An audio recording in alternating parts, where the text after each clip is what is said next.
Hello students, আশা করি সবাই ভালো আছো এবং প্রত্যেকের বাড়িতেই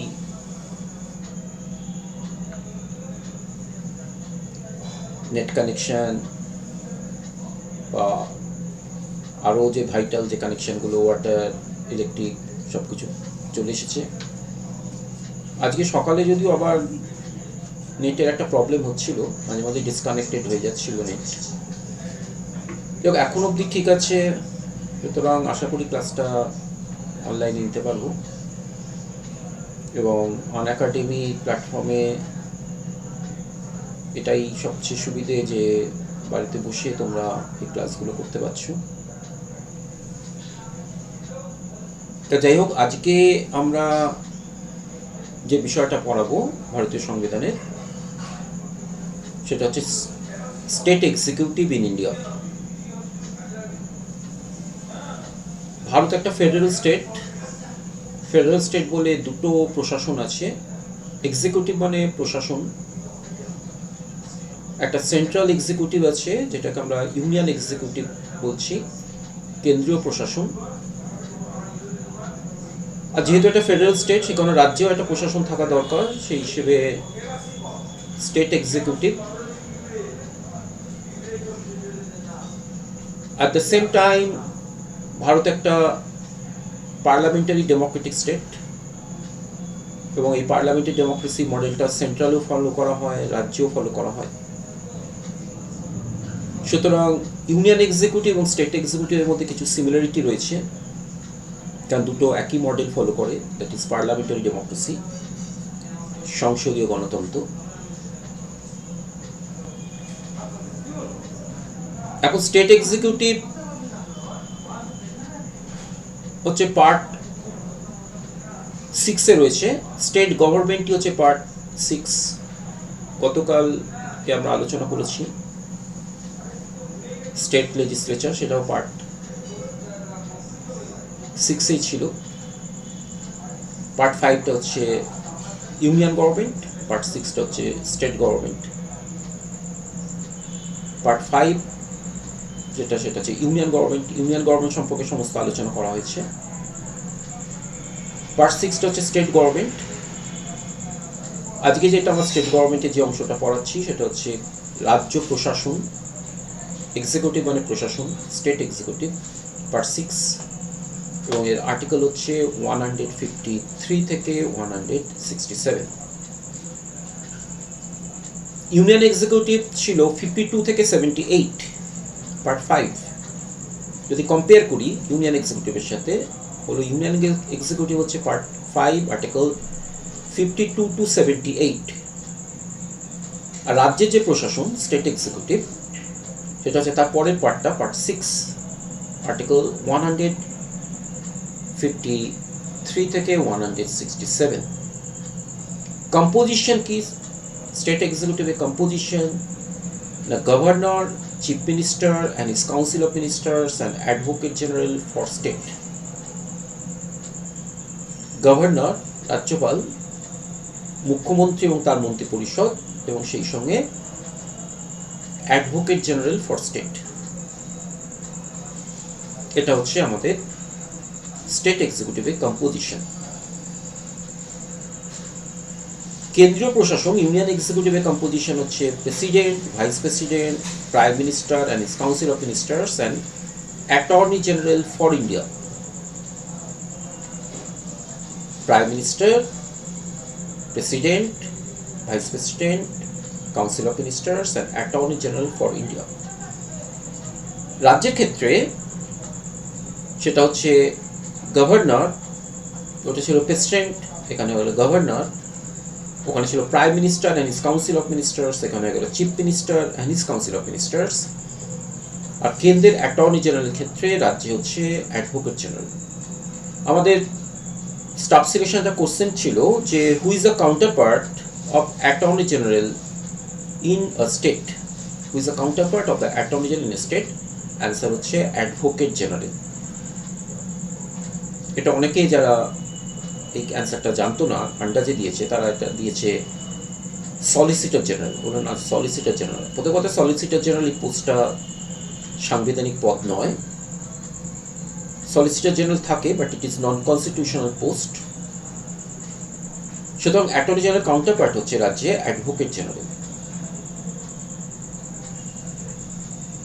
তবে স্টেট এক্সিকিউটিভ গঠিত হবে কেন্দ্রের এক্সিকিউটিভ। একটু আগেই বললাম যে মডেলটা পার্লামেন্টারি ডেমোক্রেসির মডেল, আবার at the same time Bharat হচ্ছে একটা ফেডারেল স্টেট। সুতরাং কেন্দ্রের যা যা ব্যবস্থা রাজ্য তাই রয়েছে। টু টাইপস অফ গভর্নমেন্ট থাকে, দু প্রকার সরকার, একটা কেন্দ্রীয় সরকার ইউনিয়ন গভর্নমেন্ট, একটা স্টেট গভর্নমেন্ট। তাই ইউনিয়ন এক্সিকিউটিভ যেভাবে গঠিত হয়, রাজ্য এক্সিকিউটিভও সেই ফর্মেই গঠিত হয়। Governor, chief minister and his council of ministers and advocate general. কেন্দ্রের ক্ষেত্রে এটা president, vice president, prime minister and his council of ministers and attorney general for India. এখানে লিখলাম ফর স্টেট। আমরা লাস্ট ক্লাসে বলেছিলাম যে অ্যাডভোকেট জেনারেল বা অ্যাটর্নি জেনারেল অফ হয় না, ফর হয়। তো সেই হিসেবে লিখলাম অ্যাডভোকেট জেনারেল ফর স্টেট। এবার আমরা একটু সংক্ষেপে আলোচনা করছি গভর্নর সম্পর্কে। ভারত তো একটা পার্লামেন্টারি ডেমোক্রেসি মডেলকে ফলো করে, এটা আমরা জানি যে ইন্ডিয়া যে পলিটিক্যাল সিস্টেম বা তার কনস্টিটিউশন সিস্টেম হচ্ছে parliamentary democracy, and India has borrowed this concept from Britain. ব্রিটেনকে আমরা বলছি motherland of parliamentary democracy.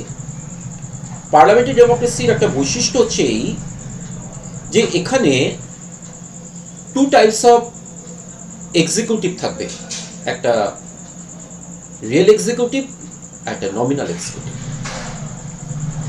Parliamentary ডেমোক্রেসির one of the most important features হচ্ছে টু টাইপস অফ এক্সিকিউটিভ। এবং এটার মধ্যে এই দুজন এক্সিকিউটিভের মধ্যে একজন হবে constitutional executive, but he or she does not enjoy the real power. সংবিধানে যাকে বলা হবে প্রশাসনিক প্রধান, অ্যাকচুয়ালি তিনি প্রকৃত ক্ষমতা ভোগ করবেন না। আর একজন থাকবেন রিয়েল এক্সিকিউটিভ, যাকে সংবিধানে এক্সিকিউটিভ হিসেবে দেখানো হবে না, কিন্তু still he or she shall enjoy the real power.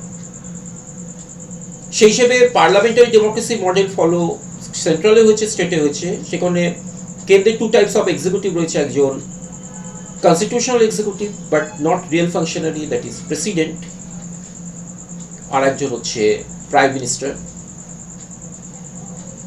রাজ্যের ক্ষেত্রে সেটা হচ্ছে গভর্নর, হচ্ছে constitutional executive, constitutional head of the state government, and according to constitution all executive powers shall be vested in the governor, but as a constitutional head governor কিন্তু কাজ করবে on the advice of state ministers, এবং all executive action of the state are normally taken in the name of the governor.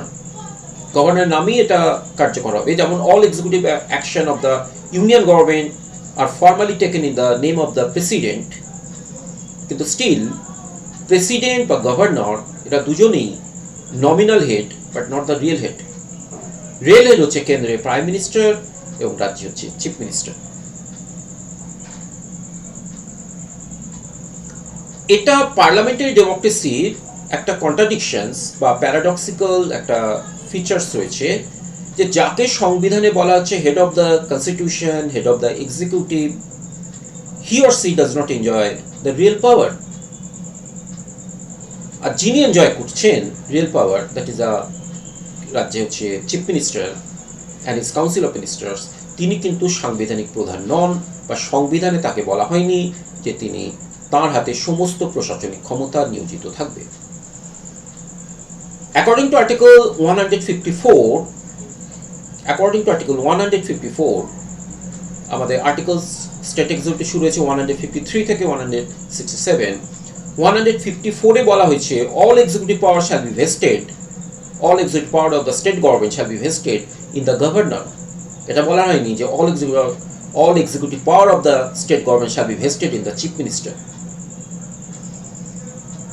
কিন্তু সংবিধানে রাজ্যের সমস্ত প্রশাসনিক ক্ষমতা রাজ্যপালের হাতে নিয়োজিত থাকলেও এই ক্ষমতা কিন্তু তিনি ভোগ করবেন on the advice of the Chief Minister and his Council of Ministers. সুতরাং governor is the constitutional head of the state government and all executive powers of the state government shall be vested. All executive powers of the state government shall be vested in the governor, but he is a nominal head, he is a titular head. এটাকে বলা হয় ডিজুরি। ডিজুরি মানে হচ্ছে তথ্যগতভাবে শাসক, প্রকৃত শাসক নয়। প্রকৃত শাসক হচ্ছে চিফ মিনিস্টার, এটাকে বলে ডিফ্যাক্টো। তাহলে as a constitutional head all executive the governor acts according to the advice of the council of ministers of the state. Constitutional head হিসেবে, সাংবিধানিক প্রধান হিসেবে তিনি পরিচালিত হবেন রাজ্যের মন্ত্রী পরিষদ এবং মুখ্যমন্ত্রীর নির্দেশে। And chief minister is the chief advisor of the governor. All executive action of the state are normally taken in the name of the governor. Governor নামে এটা কার্যকর হবে, কিন্তু গভর্নর অ্যাকচুয়ালি এই ক্ষমতাটা ভোগ করবেন না। এই ক্ষমতাটা ভোগ করবেন হচ্ছে chief minister and his council of ministers. সুতরাং সংবিধানের মধ্যে এই একটা কন্ট্রাডিকশনস থাকবে, এবং এটা হচ্ছে one of the important features of parliamentary democracy. There are two types of executive, একজন রিয়েল, একজন নমিনাল। যিনি নমিনাল এক্সিকিউটিভ তাকেই বলা হবে কনস্টিটিউশনাল হেড, তাকেই বলা হবে এক্সিকিউটিভ হেড। রিয়েল হেডকে বলা হবে না, but still real head will enjoy the real power. And constitutional head বা constitutional executive is not the real functioning. Chief মিনিস্টারের ক্ষেত্রে আমরা বলছি, কারণ আমাদের কাদেরকে নিয়ে গঠিত হয়? Governor, chief minister, his council ministers এবং Advocate General. Chief Minister ক্ষেত্রে Chief Minister of State is the real head of the state government. He is appointed by the governor and his council of ministers are also appointed by the governor on the advice of the Chief Minister. The governor usually appoints the leader of the largest party or coalition in the assembly as the Chief Minister and asks him to seek a vote of confidence in the house within a limit. Generally এটা 1 মাস ধরা হয় যে এর মধ্যে তাকে বিধানসভায় তার পেছনে যে অধিকাংশ MLA members of legislative assembly support রয়েছে সেটা তাকে প্রমাণ করতে হবে। এ ব্যাপারে সুপ্রিম কোর্টের একটা রায় আছে এবং সুপ্রিম কোর্ট রিসেন্টও একটা রায় দিয়েছে। সেটা হচ্ছে আমাদের মহারাষ্ট্র সরকারের ওপর বেস করে রিসেন্ট একটা রায় দিয়েছে। এর আগেও সুপ্রিম কোর্ট রায় দিয়েছিল যে এই যে confidence, vote of confidence, to seek A vote of confidence, এটা রাজ্যপালকে নিতে হবে বিধানসভার অভ্যন্তরে, অন্য কোনো জায়গায় নয়, রাজ্যপালের নিজস্ব দপ্তরে নয়। সুতরাং যে পার্টি বা যে জোট মেজরিটি পাবে, get the majority, which party or coalition gets the majority in বিধানসভা, legislative assembly, সেই পার্টি বা কোয়ালিশন জোটের যিনি লিডার হবেন, he or she will be appointed as the chief minister of state by the governor. The governor usually appoints the leader of the largest party or coalition in the assembly as a chief minister and asks him to seek a vote of confidence. কোথায় দেখাবে? এটা important. ওটা কি তোমার রাজভবনে দেখাবে? বলে না, রাজভবনে দেখাবেন না। in the house মানে legislative assembly, within a limit মানে একটা নির্দিষ্ট সময়ের মধ্যে, এবং জেনারেলি এটা হচ্ছে 1 month।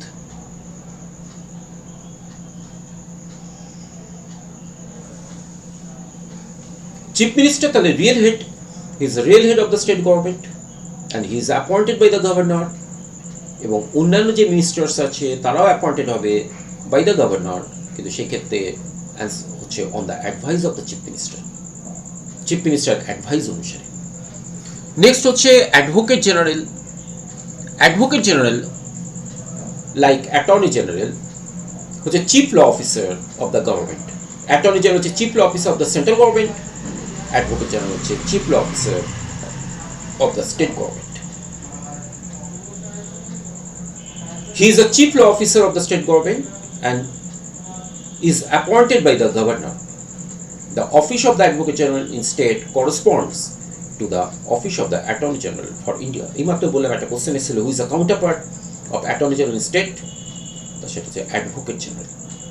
Attorney General counterpart রাজ্যে হচ্ছে Advocate General. So office of the Advocate General in state corresponds to the office of the Attorney General for India.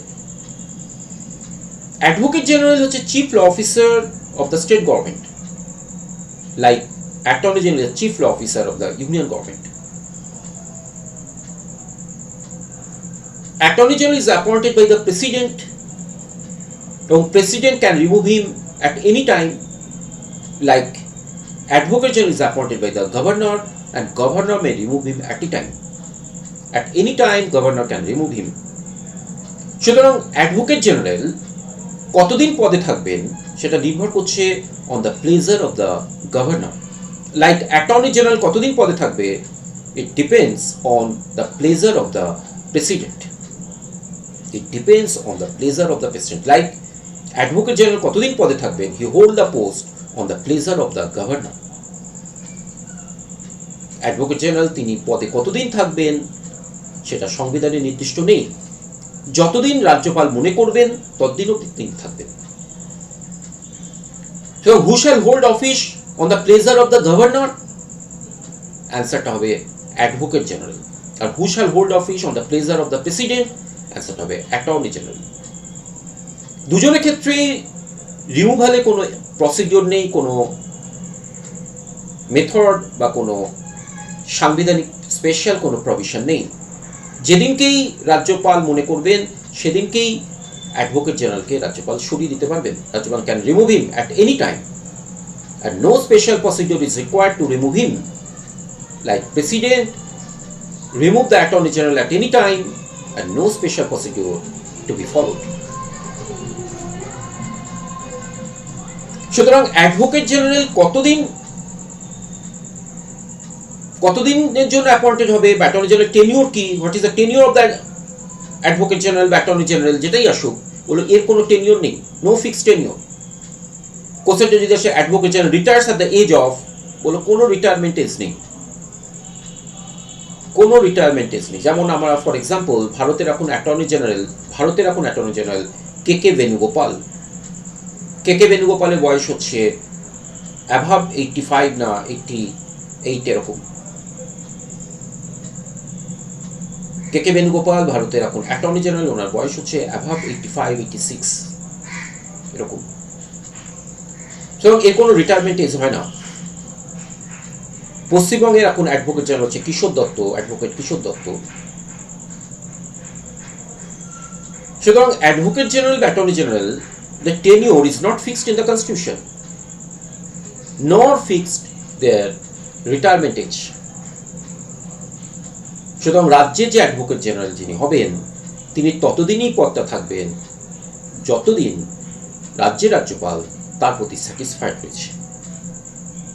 সুতরাং advocate general hold the post on the pleasure of the governor May remove him at any time. তাহলে আমরা ভারতের যে রাজ্য প্রশাসন, state executive in India, তাতে আমরা দেখলাম governor, chief minister and his council of ministers and advocate general. গভর্নরকে আমরা বললাম constitutional head, but he does not enjoy the real power. Chief minister is not the constitutional head. সংবিধানে এটা বলা নেই যে all executive power shall be vested in the chief minister, but still Chief Minister and his Council of Ministers will enjoy the real power. They are the real functionary. Governor ke bola hocche head of the executive and all executive power shall be vested in the governor, but still governor does not enjoy the real power. সুতরাং এই কন্ট্রাডিকশনসটা সংবিধানের মধ্যে থাকবে, সেই সংবিধানে যে সংবিধানটা follow করে parliamentary ডেমোক্রেসিকে, সংসদীয় গণতন্ত্রকে। ব্রিটেন হচ্ছে মাদারল্যান্ড অফ পার্লামেন্টারি ডেমোক্রেসি, সেখানে ব্রিটেনের রিয়েল হেড হচ্ছে প্রাইম মিনিস্টার, আর নমিনাল হেড হচ্ছে কিং অর কুইন, সেই হিসেবে এখন হচ্ছে second Elizabeth.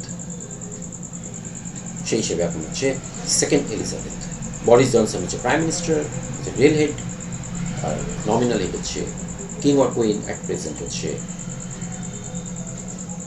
Second Elizabeth. Chief minister তাহলে রাজ্যে হচ্ছে রিয়েল হেড এবং তার মন্ত্রী পরিষদ রিয়েল ক্ষমতা ভোগ করবে, এবং গভর্নর চিফ মিনিস্টারকে অ্যাপয়েন্ট করবে। সেক্ষেত্রে একটা কন্ডিশন হচ্ছে যে পার্টি বা coalition gets majority in the house, সেই পার্টি বা জোটের যে লিডার হবেন তাকেই চিফ মিনিস্টার হিসেবে অ্যাপয়েন্ট করবেন এবং চিফ মিনিস্টারের অ্যাডভাইস অনুসারে অন্যান্য মিনিস্টারদের অ্যাপয়েন্ট করবেন। নেক্সট যে বিষয়টা, সেই বিষয়টা আমরা আসছি অ্যাডভোকেট জেনারেল ক্ষেত্রে বললাম যে এ হচ্ছে chief law officer of the state government appointed by the governor, এবং অ্যাডভোকেট জেনারেল যে কোয়ালিফিকেশন, সেই কোয়ালিফিকেশনটা হতে হবে হাইকোর্টের একজন জাজের কোয়ালিফিকেশনে similar. Qualification of the advocate general is similar to a judge of high court, like qualification of the attorney general is similar to a judge of supreme court. অ্যাটর্নির ক্ষেত্রে সুপ্রিম কোর্টের একজন জাজের যে যোগ্যতা, সেই যোগ্যতার সমতুল্য হতে হবে যখন এটি in the case of attorney general, আর যখন এটা অ্যাডভোকেট জেনারেল ক্ষেত্রে হবে দেন ইট ইজ এ জাজ অফ হাইকোর্ট। এবার আমরা কতগুলো আর্টিকেলস বলছি। আমাদের শুরু হয়েছিল 153 থেকে 167। আমরা আর্টিকেলসগুলো পরপর আলোচনা করছি। 153-তে বলা আছে there shall be a governor of each state. প্রত্যেকটা রাজ্যে একজন করে গভর্নর থাকবে। There shall be a governor of each state. কিন্তু এক্ষেত্রে একটা মনে রাখতে হবে, ভারতের মূল সংবিধানে বলা ছিল প্রত্যেক রাজ্যে একজন করে রাজ্যপাল থাকবে, there shall be a governor of each state. কিন্তু 7th amendment act, by the 7th amendment act, সপ্তম সংবিধান সংশোধনী আইন, এটা পাস হয়েছিল 1956। তাতে বলা হলো the same person can be appointed as a governor for 2 or more states. 2 বা ততোধিক রাজ্যের রাজ্যপাল হিসেবে একই ব্যক্তিকে প্রেসিডেন্ট অ্যাপয়েন্টমেন্ট দিতে পারবে। The same person can be appointed as a governor for 2 or more states. 2 বা ততোধিক রাজ্যের রাজ্যপাল হিসেবে একই ব্যক্তিকে নিযুক্ত করা যেতে পারে। তাহলে এটা একটা কোশ্চেন যে কোন অ্যামেন্ডমেন্ট অ্যাক্টের মধ্য দিয়ে এটা বলা হয় যে রাষ্ট্রপতি একই ব্যক্তিকে, দ্য সেম পার্সনকে president can appoint as a governor for 2 or more states. By which amendment act? That is the 7th amendment act in 1956। In 1956 এর পরের আর্টিকেলটা হচ্ছে 154, executive power of the state government shall be vested in the governor. এই কোশ্চেনটা আমাদের BCS এ question ছিল 2018 কি 19-এর, যে according to which article all executive power of state government shall be vested in the governor. এটা হচ্ছে article 154। Like all executive powers of the union government shall be vested in the president, article 53. 53 নম্বর আর্টিকেলে বলা আছে কেন্দ্রীয় সরকারের যাবতীয় প্রশাসনিক ক্ষমতা রাষ্ট্রপতির হাতে নিয়োজিত থাকবে, তার আর্টিকেলটা হচ্ছে 53। আর রাজ্যের ক্ষেত্রে তার আর্টিকেলটা হচ্ছে 154। রাজ্যের সকল প্রশাসনিক ক্ষমতা ভেস্টেড থাকবে in the governor. all executive powers of the state government shall be vested in the governor, এটা আমাদের বিসিএস এর কোশ্চেন, যে according to which article all executive power shall be vested in the governor, যেটা হচ্ছে 154। তাহলে like 53 কি না, all executive powers of the union government shall be vested in the president. গভর্নরের এক্সিকিউটিভ পাওয়ারের মধ্যে কোন ক্ষমতাগুলো পড়ে? গভর্নরের বা প্রেসিডেন্টের এক্সিকিউটিভ পাওয়ারের মধ্যে মেন যেটা পড়ে সেটা হচ্ছে তাঁরা কিছু সংখ্যক সাংবিধানিক পদাধিকারীদের অ্যাপয়েন্টমেন্ট দেন। গভর্নর কাদের অ্যাপয়েন্টমেন্ট দেন? গভর্নর দেয় হচ্ছে অ্যাডভোকেট জেনারেলকে। এইমাত্র বললাম advocate general is appointed by the governor, এটা তার এক্সিকিউটিভ পাওয়ারের মধ্যে পড়ে। রাজ্য নির্বাচন commissioner, the state election commission is appointed by the governor, it is under his executive power. The chairman and members of the state public service commission, তারা appointed by the governor, it is under the executive power, it is under the executive পাওয়ার। এই যে অ্যাপয়েন্টমেন্টগুলো governor দেয়, এবং governor also appoint হচ্ছে হাইকোর্টের নিচে যে সমস্ত সাবঅর্ডিনেট কোর্ট আছে, সেই হিসেবে একজন ডিস্ট্রিক্ট জাজকে যে গভর্নর অ্যাপয়েন্টমেন্ট দেয়, ইট is also under his executive পাওয়ার। সুতরাং গভর্নরের হাতে রাজ্যের সকল প্রশাসনিক ক্ষমতা ভেস্টেড থাকবে অ্যাকর্ডিং টু আর্টিকেল 154।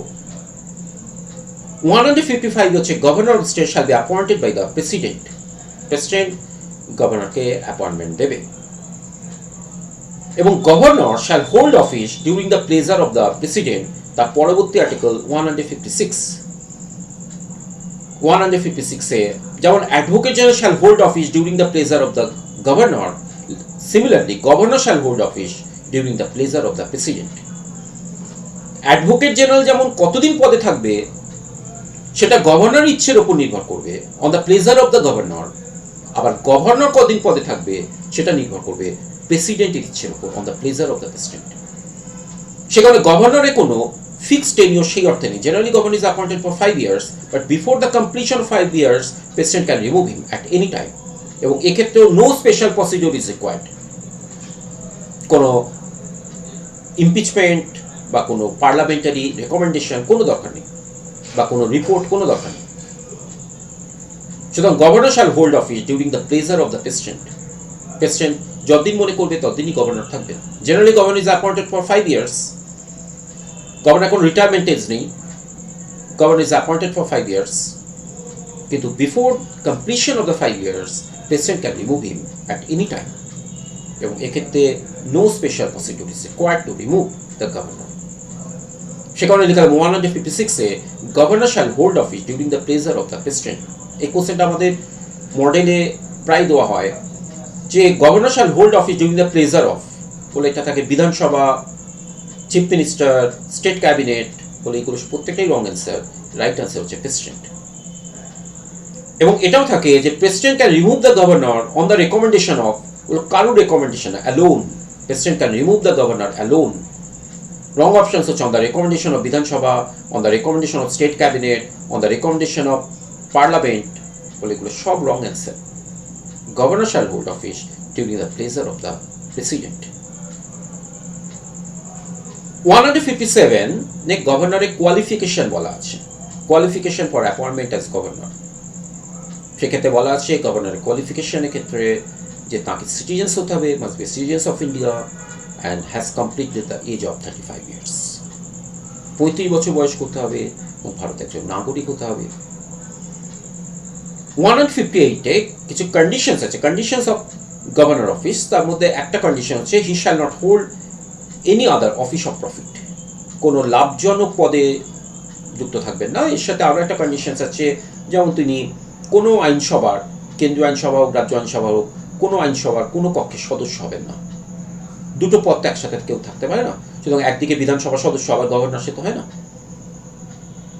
সুতরাং এটাও সাংবিধানিক একটা কন্ডিশনস যে তিনি কোনো কক্ষের মেম্বার হবেন না। He shall not be member of either house of parliament or either state legislature and shall not hold any office of profit. The conditions of governor office হচ্ছে 158।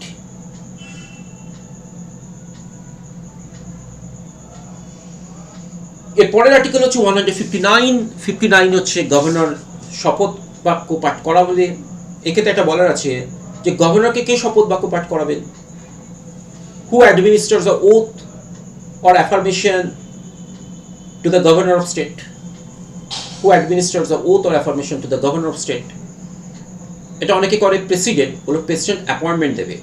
155 অনুসারে president appoints the governor. Governor of a state shall be appointed by the president. এর article হচ্ছে 155। 155 এসেছে governor of a state shall be appointed by the president. কিন্তু গভর্নরকে কে শপথ বাক্য পাঠ করবেন? Governor takes oath before whom? সেটা অ্যান্সার হচ্ছে the chief justice of the high court. এবং chief justice of the high court যদি না থাকে তাহলে তিনি কার কাছে করবেন না, সিনিয়র মোস্ট জাজ অফ দ্য হাইকোর্ট। তাহলে oath or affirmation by the governor, এটা হচ্ছে 159। তাতে বলা আছে governor takes oath in the presence of the chief justice of high court or in his absence the senior most জাজ অফ দ্য হাইকোর্ট। এই কোশ্চেনটা আমরা আগেও ক্লাসে আমরা বলেছি যে প্রেসিডেন্ট শপথ বাক্য পাঠ করবেন, president takes oath before the chief justice of supreme court, কিন্তু এটাই কমপ্লিট অ্যান্সার না। Chief justice of supreme court or in his absence the senior most জাজ of the supreme court. Similarly governor takes oath in the presence of the chief justice of high court or in his absence the senior most জাজ of the high court. সুতরাং এইটা ক্ষেত্রে দুটো জিনিস,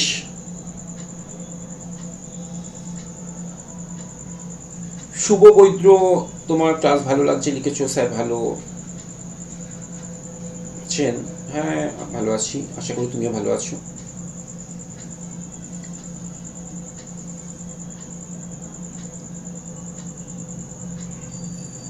সুতরাং governor কে appoint করবে, who appoints the governor, সেটা অ্যান্সার হচ্ছে প্রেসিডেন্ট। আর who administers the oath or affirmation to the governor, সেটা কিন্তু প্রেসিডেন্ট না, এটা হচ্ছে the chief justice of that high court, সেই রাজ্যের হাইকোর্টের chief justice, and in the absence of the chief justice a senior most জাজ অফ দ্য হাইকোর্ট। এটা মনে রাখতে হবে, এটা খুব ইম্পর্টেন্ট, প্রায় কনফিউশন হয়। তার অ্যান্সার হচ্ছে 159। নেক্সট যেটা বলার সেটা হচ্ছে discharge of the functions of the governor in certain contingencies. President তাকে বিশেষ কিছু দায়িত্ব দিলে সেটা তিনি পালন করবেন। Discharge of the functions of the governor in certain contingencies by the president. 161 সেটা হচ্ছে power of the governor to grant pardons, অর্থাৎ রাজ্যপাল আদালতের রায় দোষী সাব্যস্ত কোনো ব্যক্তিকে ক্ষমা করতে পারে, কিন্তু এক্ষেত্রে এটা মনে রাখতে হবে গভর্নর কোনো ডেথ সেন্টেন্স পার্সনকে আলটিমেট ক্ষমা করতে পারেন না। আলটিমেট ডেথ সেন্টেন্স পার্সনকে গ্রান্ট পার্ডন করতে পারে একমাত্র হচ্ছে president. Only president is authorize to grant pardon of a death sentence person. যাকে সুপ্রিম কোর্ট ডেথ সেন্টেন্স দিয়েছে, মৃত্যুদণ্ড দিয়েছে, সেন্টেন্স মানে দণ্ড, ডেথ সেন্টেন্স দিয়েছে, convicted by the court and gets death sentence, তাকে একমাত্র প্রেসিডেন্টই ক্ষমা করতে পারে। ফাইনালি এটা প্রেসিডেন্টেরই একমাত্র ক্ষমতা আছে, কিন্তু ডেথ সেন্টেন্স ছাড়া গভর্নর অন্যান্য ক্ষেত্রে ক্ষমা করতে পারে। This article is 161। প্রেসিডেন্টের ক্ষেত্রে এটা হচ্ছে 72, গভর্নরের ক্ষেত্রে পাওয়ার of the governor to grant pardon এটা হচ্ছে 161। অনেকবার চাকরি পরীক্ষায় এসেছে। Next 162, the executive power of the state shall extend to the matter with respect to his legislature of the state has power to make laws. অর্থাৎ রাজ্যের যে প্রশাসন, সেই প্রশাসনের এখতিয়ারকে রাজ্য আইনসভা বাড়িয়ে নিতে পারে। রাজ্য আইনসভার এখতিয়ারভুক্ত আইনের মধ্য দিয়ে the executive power of the state shall extend to the matter with respect to his legislature of the state, with respect to which the legislature of the state has power to make laws. অর্থাৎ রাজ্য আইনসভার যে পাওয়ার আছে, has power to make laws, রাজ্য আইনসভার যে আইন প্রণয়ন করার ক্ষমতা আছে, সেই আইন প্রণয়ন ক্ষমতার মধ্য দিয়ে state government can extend it's executive পাওয়ার, তার প্রশাসনিক ক্ষমতাকে বাড়িয়ে নিতে পারে। কিন্তু এক্ষেত্রে একটা জিনিস মনে রাখতে হবে যে প্রত্যেকটা সরকারকেই, কেন্দ্রীয় সরকার হোক বা রাজ্য সরকার বলে হোক, সংবিধান মেনে শাসন করতে হবে। এবং স্টেট গভর্নমেন্ট তো এটা পারবে না যে তার সাংবিধানিক এখতিয়ারের বাইরে গিয়ে এক্সিকিউটিভ পাওয়ারকে বাড়িয়ে নেবে। সেখানে বলছে with respect to the legislature, with respect to which the legislature of the state has power to make laws. Has power to make laws মানে রাজ্য আইনসভার যে ক্ষমতা আছে সেই ক্ষমতার উপর বেস করে, অর্থাৎ সেই লিমিটেড ক্ষমতার মধ্যে বেস করে the state legislature can extend the executive power of state. 163 তে বলা আছে there shall be a council of ministers, there shall be a council of ministers with the chief minister to aid and advise the governor in exercise of his function, and governors follow such advice except in the case of his discretion powers. খুব important, অনেকবার চাকরি পরীক্ষা এসছে, BCS এসছে, এটা staff selection পরীক্ষাতেও এসছে, miscellaneous পরীক্ষাতেও এসছে।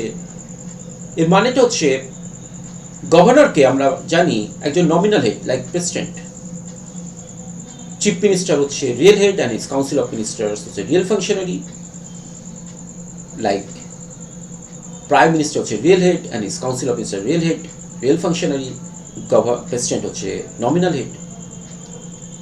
এটা পার্লামেন্টারি ডেমোক্রেসির একটা মডেল যে টু টাইপস অফ এক্সিকিউটিভ থাকবে, একজন রিয়েল এবং একজন নমিনাল। রাজ্যেও এই মডেলটাই ফলো করা হয়েছে, সে কারণে এখানে রিয়েল এক্সিকিউটিভ হচ্ছে chief minister and his council of ministers, governor হচ্ছে নমিনাল এক্সিকিউটিভ। কিন্তু এখানে একটা কিন্তু খুব দাম আছে, বাট যে governor is not all time nominal executive. Governor is not all-time nominal executive. To some extent, governor enjoy the discretionary power. Discretionary powers মানে যে ক্ষেত্রে he can act by his own decision, by his own will. এবং যখন তিনি discretionary powersটা enjoy করবেন, when governor enjoys this power, then governor is not bound to follow the advice of the chief minister and his council of ministers. তাহলে ফুল আর্টিকেলসটা কি না, there shall be a council of ministers with the chief minister to aid and advise the governor in exercise of his functions, and governor follows such advice except মানে but except in the case of his discretion powers. যে ক্ষেত্রে উনি স্বেচ্ছাধীন ক্ষমতা ভোগ করবেন সেই ক্ষেত্রে কিন্তু উনি রাজ্য মন্ত্রিসভার বা মুখ্যমন্ত্রীর পরামর্শ মানতে বাধ্য থাকবেন না। তাহলে when governor is enjoying this power, enjoying the discretion powers, then governor is not bound to follow the advice given by chief minister and his council of ministers. সেক্ষেত্রে গভর্নর চিফ মিনিস্টার বা council of ministers এর advice follow করবে না। তো what is the description powers? এটা আমাদের staff selection পরীক্ষা question. একটা কোশ্চেন হচ্ছে who can enjoy description powers, বলে অনলি গভর্নর। ভারতীয় সংবিধানে ডিসক্রিপশন পাওয়ার্স এর ক্ষমতা দেওয়া হয়েছে শুধুমাত্র গভর্নরকে। In that sense, governor enjoy more power than president. বলে দুজনই নমিনাল হেড, একটা কেন্দ্রের একটা রাজ্যের, কিন্তু স্টিল গভর্নর এনজয়স মোর পাওয়ার দ্যান প্রেসিডেন্ট, কারণ president does not enjoy any description powers according to constitution. President enjoy করে ডিসক্রিপশন পাওয়ার কতগুলো সিচুয়েশনে, কিন্তু সংবিধানে তাকে কোনো ডিসক্রিপশন পাওয়ার্স দেওয়া হয়নি। কিন্তু সংবিধানে স্পেসিফিক্যালি ডিসক্রিপশন পাওয়ার্স দেওয়া হয়েছে সেটা হচ্ছে গভর্নরকে। Governor is appointed by the president. Governor is responsible to the president. Governor hold the post on the pleasure of the president. Governor is the subordinate staff of the president. But still, in the context of the discretionary powers, governor enjoy more power than president. In that sense, governor is more powerful than president. In what sense governor enjoy the more power? Well, discretionary powers. On the question of the discretionary powers. That there shall be a council of ministers with a chief minister. একজন মন্ত্রী পরিষদ থাকবে প্রধানমন্ত্রী এই মুখ্যমন্ত্রীর নেতৃত্বে with the chief minister to aid and advise the governor, যারা গভর্নরকে সাহায্য এবং পরামর্শ দেবে in exercise of his function, তার দায়িত্ব পালন করার ক্ষেত্রে। And governor follow such advice, governor সেই অ্যাডভাইসটাকে ফলো করবে, কিন্তু except in the case of his discretion powers. Discretion পাওয়ার্সটা ছাড়া। আর গভর্নর যখন ডিসক্রিপশন পাওয়ার্স এনজয় করবে তখন কিন্তু গভর্নর রাজ্য মন্ত্রিসভার পরামর্শ মানবেন না। এর আর্টিকেল হচ্ছে 163, খুব স্পেসিফিক্যালি আর্টিকেল হচ্ছে 163 ক্লজ 1। ক্লজ 1-এ বলা হচ্ছে যে মন্ত্রী পরিষদের পরামর্শ মেনে গভর্নর কাজ করবেন, কিন্তু except in the case of his discretion powers. তার ডিসক্রিপশন পাওয়ার্সের এক্সাম্পল কি? আমরা কতগুলো ডিসক্রিপশন পাওয়ার এক্সাম্পল দিই যে কোন কোন ক্ষেত্রে গভর্নর নিজের ইচ্ছেতে কাজ করতে পারবেন। গভর্নর ডিসক্রিপশন পাওয়ার্সকে আমরা রাজ্য ভিত্তিতে আলোচনা করতে পারি, যেমন একটা সংবিধান অনুসারে আসামের রাজ্যপাল ডিসক্রিপশন পাওয়ার্স এনজয় করে যে কোনো মাইন এরিয়া যে মিনারেলস উঠলো সেই মিনারেলসের রয়্যালটি সেই অঞ্চলের জেলা পরিষদ কতটা পাবে, এই নিয়ে যদি জেলা পরিষদের সাথে রাজ্য সরকারের কোনো বিরোধ হয় যে মিনারেলস আইটেম বেস করে যে রয়্যালটি জেলা পরিষদে পাওয়ার কথা, জেলা প্রশাসনে পাওয়ার কথা, সেই রয়্যালটিকে নিয়ে যদি জেলা পরিষদের সাথে রাজ্য সরকারের বিরোধ হয়, তাহলে সেক্ষেত্রে আসামের রাজ্যপাল যে ডিসক্রিপশন পাওয়ার্স বেস করে সিদ্ধান্ত নেবেন। ডিসক্রিপশন পাওয়ার্সের খুব কমন উদাহরণ হচ্ছে যদি কোনো রাজ্যপালকে তার পার্শ্ববর্তী কোনো কেন্দ্রশাসিত অঞ্চলের লেফটেন্যান্ট গভর্নর বা অ্যাডমিনিস্ট্রেটর হিসেবে নিযুক্ত করা হয়, সাপোজ পশ্চিমবঙ্গের রাজ্যপালকে যদি আন্দামান ও নিকোবর আইল্যান্ডসের লেফটেন্যান্ট গভর্নর হিসেবে অ্যাপয়েন্টমেন্ট দেওয়া হয়, বা হরিয়ানার রাজ্যপালকে যদি দিল্লির লেফটেন্যান্ট গভর্নর হিসেবে অ্যাপয়েন্টমেন্ট দেওয়া হয়, তাহলে কেন্দ্রশাসিত অঞ্চলের দায়িত্ব যখন তারা পালন করবেন, স্বাভাবিকভাবে রাজ্যপাল সেই রাজ্য সরকারের সাথে পরামর্শ করবেন না। সুতরাং পশ্চিমবঙ্গের রাজ্যপালকে যদি আন্দামান নিকোবর আইল্যান্ডসের দায়িত্ব দেওয়া হয়, তাহলে আন্দামান নিকোবর আইল্যান্ডসের ব্যাপারে উনি যে সিদ্ধান্ত নেবেন, সেক্ষেত্রে উনি পশ্চিমবঙ্গ সরকারের সাথে বা পশ্চিমবঙ্গ সরকারের মুখ্যমন্ত্রী এবং মন্ত্রিপরিষদের সাথে regarding Andaman and Nicobar islands কোনো পরামর্শ করবেন না, কারণ ইট is not the part of the West Bengal. It is not the part of the West Bengal. এটা গভর্নরের একটা আইডিয়াল ডিসক্রিশনারি পাওয়ার্স। যদি কোনো গভর্নরকে অ্যাডজয়নিং টেরিটরির দায়িত্ব দেওয়া হয়, তাহলে সেই ইউনিয়ন টেরিটরির দায়িত্ব পালন করতে গিয়ে সংশ্লিষ্ট রাজ্যের রাজ্যপাল সেই রাজ্যের মন্ত্রিপরিষদের সাথে বা রাজ্য আইনসভার সাথে, এই রাজ্য মন্ত্রিসভার সাথে পরামর্শ করবেন না।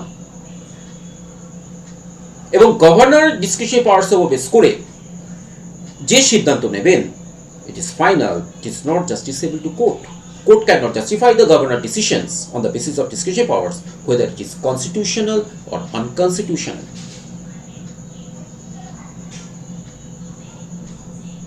গভর্নর যে সিদ্ধান্ত নেবেন ডিসক্রিশনারি পাওয়ার্স উপর বেস করে, সেই ক্ষেত্রে সেই সিদ্ধান্তটা আদালতের বিবেচনাধীন বলে গণ্য হবে না। আদালত গভর্নর ডিসক্রিশনারি পাওয়ার্সের কোনো সাংবিধানিক বৈধতা, কনস্টিটিউশনাল লেজিটিমেসি বিচার করতে পারবে না, whether it is constitutionally correct or wrong. সুতরাং governor discretionary powers is absolute, এবং এক্ষেত্রে গভর্নর যে সিদ্ধান্ত নেবেন, সেই জন্য গভর্নর কোনো আদালতের কাছে কৈফিয়ত দিতে he is not answerable to any court. It is mention in article 163। খুব ইম্পর্টেন্ট, অনেকবার আসে। ডিসক্রিশনারি পাওয়ার্সের আরেকটা উদাহরণ দিই। ডিসক্রিশনারি পাওয়ার্সের আরেকটা উদাহরণ হচ্ছে যে যখন কোনো বিধানসভায় বা রাজ্য আইনসভা, বিধানসভা বিধান পরিষদ যে দুটোই হয়, অর্থাৎ রাজ্য আইনসভায় যখন কোনো বিল পাস হয়ে যাওয়ার পর গভর্নরের কাছে যাবে, তখন গভর্নর বিলটাতে সাইন না করে বা বিলটাকে রিজেক্টও না করে বা বিলটাকে ফেরত না পাঠিয়ে, governor just reserve the bill for the consideration of the president. যদি গভর্নর মনে করেন যে the bill is so important that president consent is required. Article 200 অনুসারে, 200 নম্বর ধারা অনুসারে যখন কোনো বিল গভর্নরের কাছে পাঠানো হবে, তখন on the basis of discretionary powers he May send the bill to the president for his consideration, for his accent.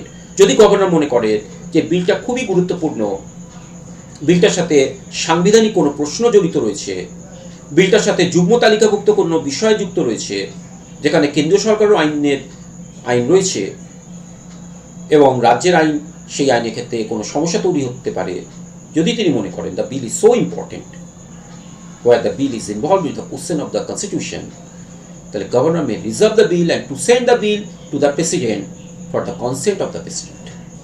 এই যে গভর্নর রিজার্ভ করে বিলটাকে প্রেসিডেন্টের কাছে পাঠিয়ে দেবে, it is also an example of his discretionary power. তবে governor discretionary powers বলা যেতে পারে মোটামুটি একটা ব্লাড স্ফিয়ারই বিলং করছে, এবং গভর্নর যখন এই ক্ষমতাটা ভোগ করে এবং গভর্নর ডিসক্রিশনারি পাওয়ার্স বেস করে যে সিদ্ধান্ত নেয়, when governor takes the decision on his discretionary powers, this decision is not questionable to any court. Court cannot justify the decision of the governor on the basis of his discretionary powers. So discretionary powers of the governor is absolute. Next হচ্ছে 164, chief minister shall be appointed by the governor and other ministers shall be appointed by the governor on the advice of the chief minister.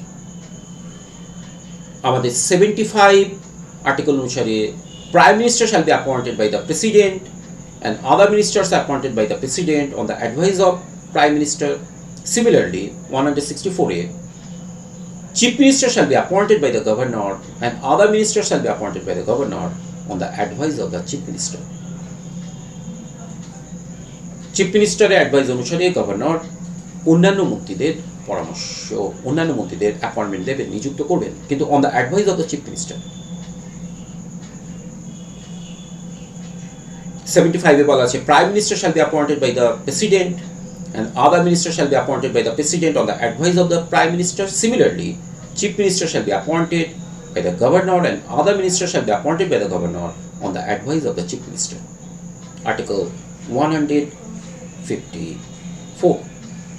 155 এটা আমাদের BCS ছিল যে which article deals with advocate general, or 165 দেখবে এটা BCS A question, which article deals with advocate general, 165.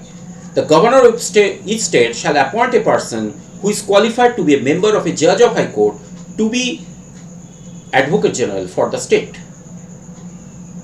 অর্থাৎ governor, রাজ্যপাল একজন ব্যক্তিকে রাজ্যের অ্যাডভোকেট জেনারেল হিসেবে নিযুক্ত করবেন যার যোগ্যতায় সিমিলার টু এ জাজ অফ হাই কোর্ট। তাহলে which article deals with advocate general, 165, এটা BCS এ কোশ্চেন।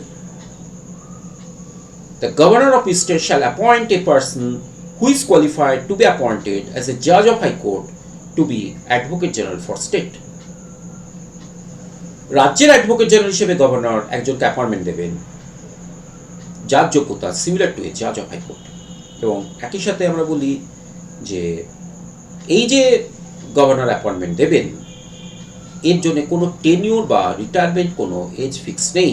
সুতরাং governor can remove him at any time by his own decision, and there is no any special procedure or no recommendation or report is required. Governor তার নিজের ইচ্ছেতেই তাকে resignation, তাকে remove করতে পারে। এবং advocate general সে কারণে কোনো ফিক্সড টেনিউর নেই এবং রিটায়ারমেন্ট এজ নেই। আর্টিকেল হচ্ছে 165। তাহলে which article deals with advocate general, সেটা হচ্ছে 165। 163 বলছে all executive action of the state government, all executive action of the government of a state shall be exercised in the name of the governor. গভর্নরের নামে এটা exercised হবে। কারণ article 154 বলে দেওয়া হয়েছে all executive power shall be vested in the governor. সুতরাং খুব সিমিলার যে all executive action of the government shall be, of a state shall be exercised in the name of the governor. এটা last article 167, সেখানে বলছে duties of the chief minister to inform the governor about cabinet decision. অর্থাৎ মুখ্যমন্ত্রীর এটা দায়িত্ব যে রাজ্যপালকে তার cabinet বা মন্ত্রিসভা সম্পর্কে যে সিদ্ধান্ত, অর্থাৎ মন্ত্রিসভা যে সিদ্ধান্ত নিয়েছেন বা তার যে কার্যাবলী সেই সম্পর্কে অবহিত করা। It is a duty of the chief minister to inform the governor about all decision and functions of the cabinet. It is duty of the chief minister to inform the governor about all decision and functions of the governor. এটা মুখ্যমন্ত্রীর দায়িত্ব হচ্ছে গভর্নরকে রাজ্য প্রশাসন সম্পর্কে বা রাজ্যের মন্ত্রী পরিষদ সম্পর্কে, ক্যাবিনেটের সিদ্ধান্ত সম্পর্কে অবহিত করা। এবং এইটা নিয়েই অনেক ক্ষেত্রে মুখ্যমন্ত্রীর সাথে রাজ্যপালের সমস্যা তৈরি হয়। রাজ্যপাল বলছে আমি হচ্ছে হেড অফ দ্য এক্সিকিউটিভ, রাজ্যের হেড অফ দ্য এক্সিকিউটিভ, রাজ্যের হেড অফ দ্য কনস্টিটিউশন, সুতরাং চিফ মিনিস্টারের উচিত আমাকে সমস্ত কিছু জানানো।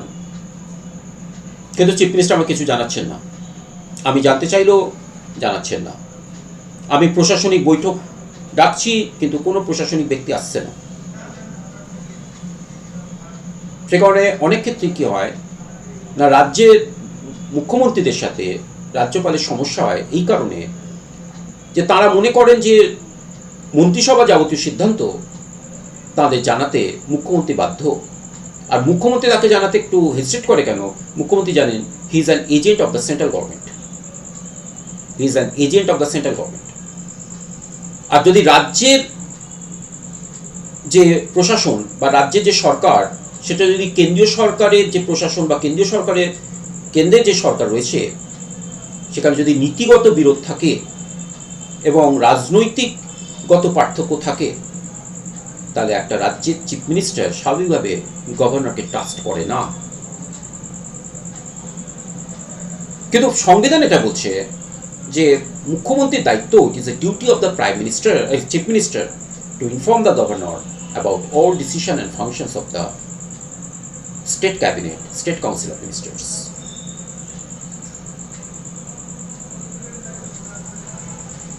এটা একইভাবে প্রধানমন্ত্রীর দায়িত্ব আর্টিকেল 78 অনুসারে, that is the last article of the union executive and 167 হচ্ছে last article of the state executive.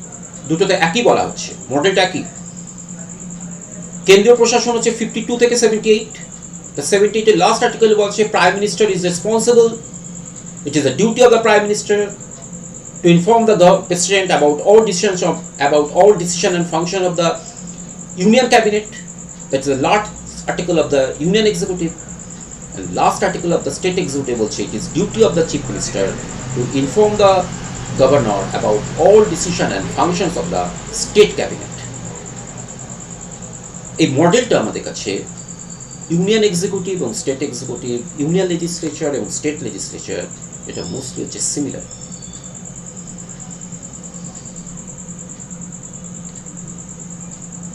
তাহলে আমরা এখানে দেখতে পাচ্ছি যে গভর্নর হচ্ছে head of the executive, all executive powers have be vested in the governor.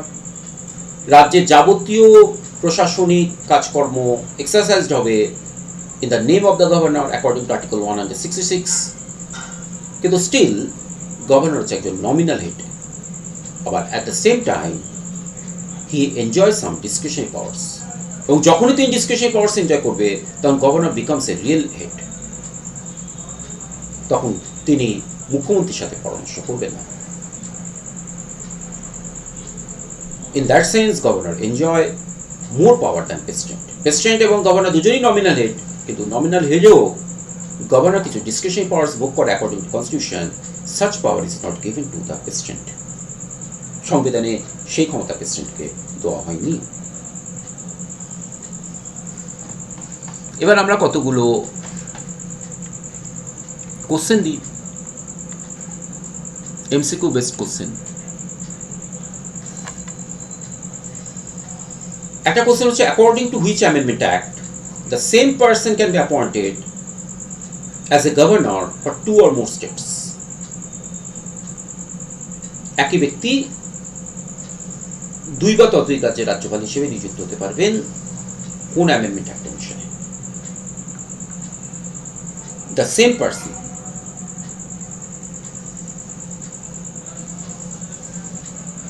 according to which amendment act the same person can be appointed as the governor for 2 or more states? Answer হচ্ছে 7th Amendment Act। কত সালে হয়েছিল? না 1956। Governor of state is কি হবে? Nominated হবে না elected হবে না অ্যাপয়েন্টেড হবে? বলো এটা অ্যান্সার হবে অ্যাপয়েন্টেড। সুতরাং কোনো চিফ মিনিস্টার যদি কোনো গভর্নরকে বলে আপনি নমিনেটেড আর আমি ইলেক্টেড, সেখানে গভর্নর সেক্ষেত্রে বলছে যে এটা কনস্টিটিউশন একটা বিকৃতি, ওটা নমিনেটেড নয়, I am not nominated, I am appointed. Governor of state is appointed by the president, nominated নয়। According to constitution governor of the state is appointed by the president. According to which article governor enjoy discretionary powers? Governor, এটা আমাদের miscellaneous পরীক্ষার question এবং এটা staff selection পরীক্ষারও question, এটা BCS এরও question, যে governor যে ডিসক্রিশনারি পাওয়ার্স এনজয় করে আর্টিকেল কত? এর আর্টিকেল হচ্ছে 163।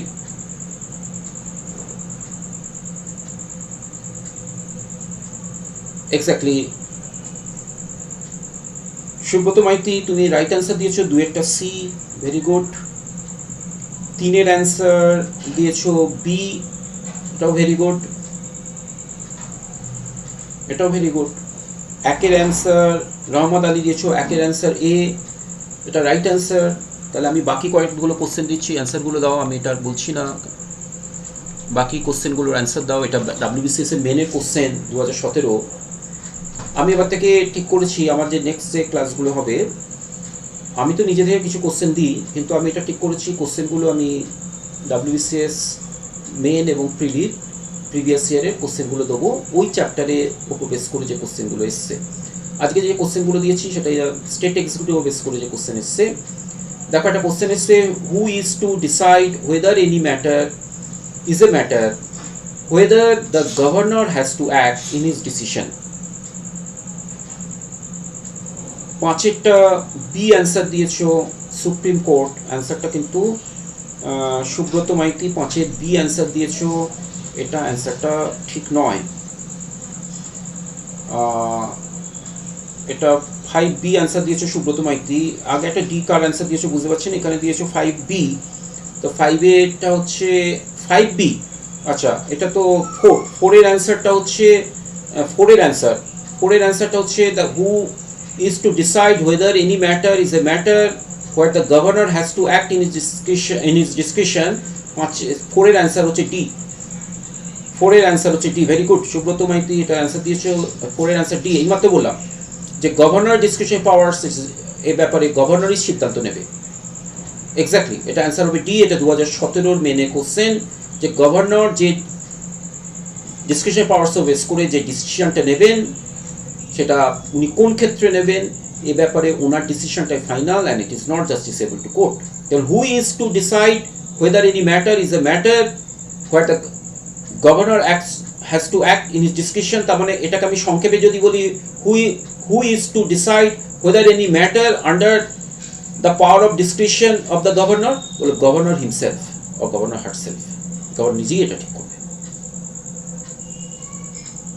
এবার নেক্সট হচ্ছে in a state who can promulgate ordinance, in a state who can, 5 number question, in a state who can promulgate ordinance। এটা অনলাইন টিউটোরিয়ালস কে একটা অ্যান্সার দিয়েছো, যে এই অ্যান্সারটা ঠিক নয়, এটা সুব্রত মাইতি ঠিকই অ্যান্সার দিয়েছে। 5-এরটা হচ্ছে B, in a state who can promulgate ordinance, সেটা অ্যান্সার হচ্ছে বি, গভর্নর নিজেই। গভর্নর নিজে বলতে গভর্নর করবে। যেমন who in India who can promulgate ordinance, যখন ইন ইন্ডিয়া থাকবে ভারতে সেটা হচ্ছে প্রেসিডেন্ট, আর in a state who can promulgate ordinance সেটা হচ্ছে গভর্নর। আর্টিকেল হচ্ছে গভর্নর ক্ষেত্রে 213, 213, আর প্রেসিডেন্টের ক্ষেত্রে 123। প্রেসিডেন্ট যখন এটা করবে তখন 123, আর গভর্নর যেটা করবে হচ্ছে 213। তাহলে রাজ্যকে অর্ডিন্যান্স ঘোষণা করতে পারেন, সেটা অ্যান্সার হচ্ছে গভর্নর। এবং যদি আর্টিকেলটা জানতে চায় যে governor promulgate ordinance according to which article, সেটা হচ্ছে 213। বিসিএস আর একটা কোশ্চেন এসেছিল যে which article deals with the power of governor to grant pardon, এটাও 2017-র কোশ্চেন। এইমাত্র বললাম যে গভর্নর পার্ডন করতে পারে যে আর্টিকেল অনুসারে, সেটা হচ্ছে গভর্নর পার্ডন করতে পারে যে আর্টিকেল অনুসারে, তার আর্টিকেলটা হচ্ছে 161, 161। এবং লাস্ট কোশ্চেন, লাস্ট দুটো কোশ্চেন আছে, এটাও বিসিএস এ মেনের, দুটোই লাস্টে বিসিএস এ মেনে question. Which of the following articles of the Indian Constitution deals with the power of the governor to promulgate ordinance during recess of the legislature? এইমাত্র এটা বলে দিলাম যদিও, যে গভর্নর অর্ডিন্যান্স ঘোষণা করতে পারে যখন আইনসভা রেসেস, মানে অবসরকালীন সময়, রেসেস অফ লেজিসলেচার, তার আর্টিকেলটা হচ্ছে 213। তাহলে which of the following articles of the Indian constitution deals with the power of the governor to promulgate ordinance during the recess of the legislature, তার আর্টিকেলটা হচ্ছে 213, 213। আর যদি এটা প্রেসিডেন্টের ক্ষেত্রে আসতো যে president promulgate ordinance according to which article, তাহলে সেটা হচ্ছে 123।